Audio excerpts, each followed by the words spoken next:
We know the last and final messenger, Prophet Muhammad. He was the best exemplary human being, and many non-Muslims have claimed that. And Michael H. Hart, in his book, 100 Most Influential People, right from Adam to the present time, he puts Muhammad number one. Number two, he puts Isaac Newton. We know the last and final messenger, he was unlettered. He could not read, he could not write. Now someone comes and tells me, wouldn't it have been better if the last and final messenger, everything same, but he had the same scientific knowledge as Isaac Newton. Imagine number one, number two joined together, won't it be better? Let me remind you that when Michael H. Hart puts Muhammad number one, Isaac Newton number two, Jesus Christ be number three, the gap between the first and second is huge. He goes on to say that St. Paul, which he puts I think in number 6, that Jesus Christ be upon number 3, and St. Paul and number 6 put together are no way close to Muhammad influence in the full world. Imagine. And the reason why Allah subhanahu wa ta'ala has kept the last and final messenger as Ummi, as unlettered, is given in Surah Al-Ankabut, chapter 29, verse number 48. That we have kept the messenger. Don't you know that you were unlettered and you weren't able to transcribe before this? Otherwise, the blabbers of vanity would have doubted. Means the enemies of Islam would have said, he is a very good, he is literate, he might have written the Quran. A point hardly big enough even to hang a fly. It's a nonsensical point. Even the best human being in the world can write the Quran. But Allah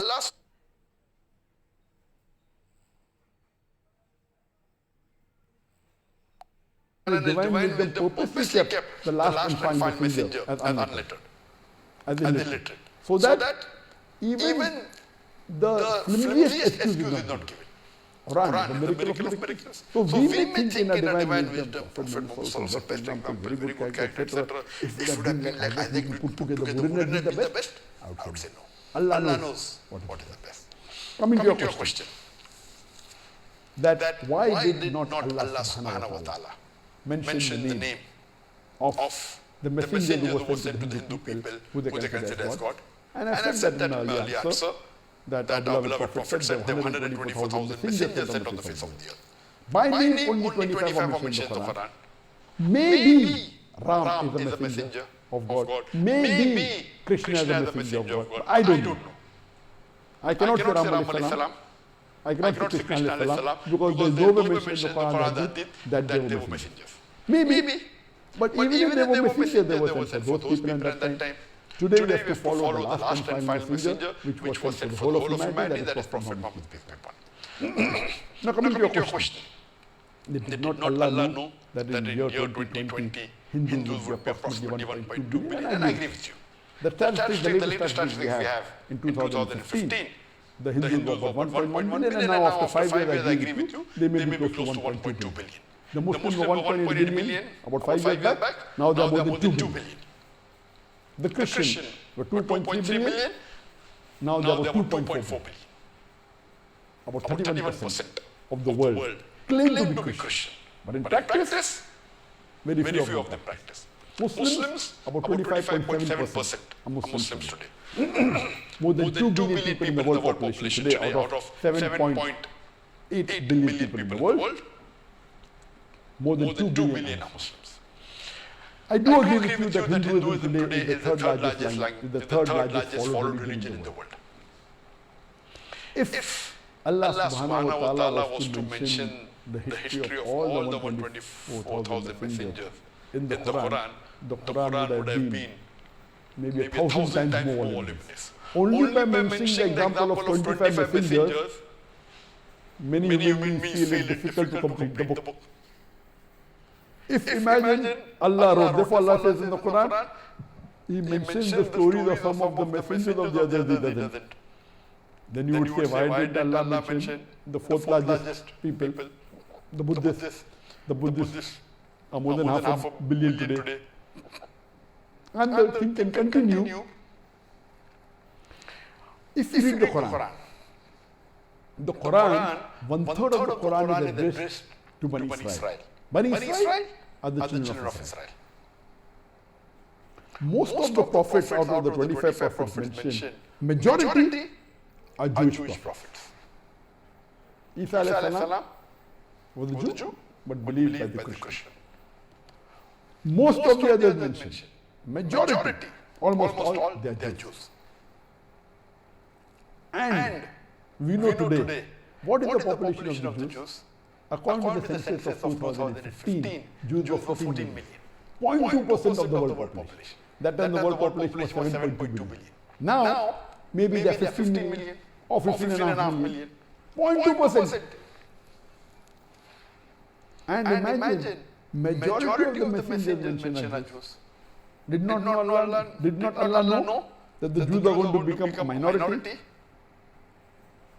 Allah mentions in the Quran among the messengers mentioned. Majority Jews. Why? At that time when the Quran was being revealed, there were Christians and Jews present in Arabia. So if Allah spoke about, don't you remember the favor that Allah did to the Bani Israel? Don't you know this and that? It's questioning. So they were shocked that how come this revelation mentioned about Jews and Christians? And when we checked up in the scriptures, it was matching. So many things mentioned in the Quran.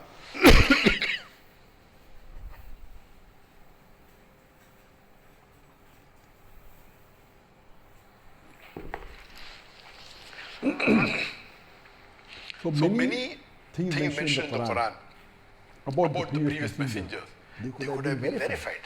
Had the scripture available there with the Jews and the Christians. About Isa alayhi salam, the Christian verified.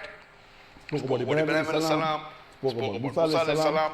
So all these messengers what is mentioned in the Quran, most of them could be verified.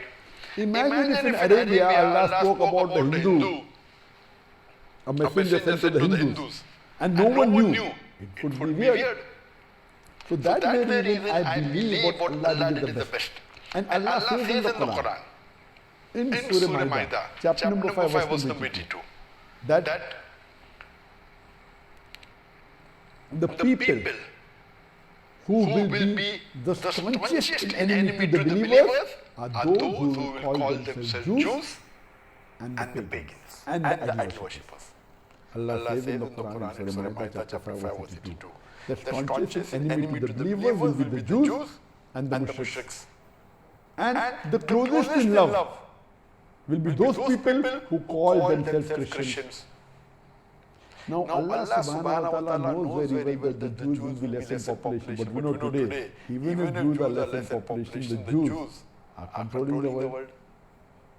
We know that the Jews are controlling the world, but the banks, the economy is in the hands, they are controlled by the media. Most of the top media are owned by Jews. 0.2% only.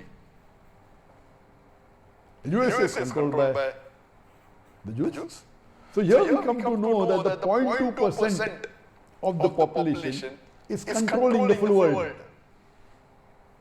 So percentage-wise, Allah shouldn't mention about the Jewish prophets, but Allah knows.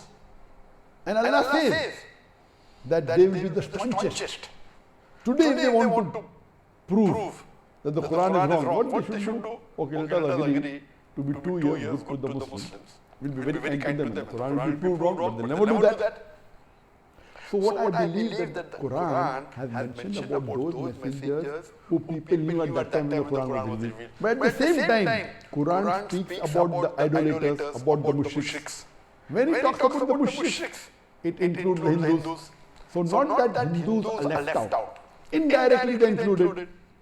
What Allah did in His divine wisdom, according to me, is He did not mention all the messengers of the various different, about the Jews, about the Buddhists and all the different religions in the Quran, two volumes. What Allah did in all the major scriptures of the different world religions, Allah subhanahu wa ta'ala, alhamdulillah, though the scriptures of the major world religions have been corrupted, have been manipulated, Allah saw to it that Tawheed was maintained in the scriptures, and even the mention of Muhammad sallallahu alaihi wasallam was maintained in the scriptures. So today if you read in the scriptures, the Vedas, the Puranas, the Upanishads, it clearly speaks about Tawheed. it talks about the coming of Muhammad. There are more than 100 places in the Hindu scriptures, in the Vedas, in the Puranas, in the Upanishads. Muhammad is mentioned by name. His mother's name is mentioned, his father's name is mentioned, where he was born is mentioned. Is it more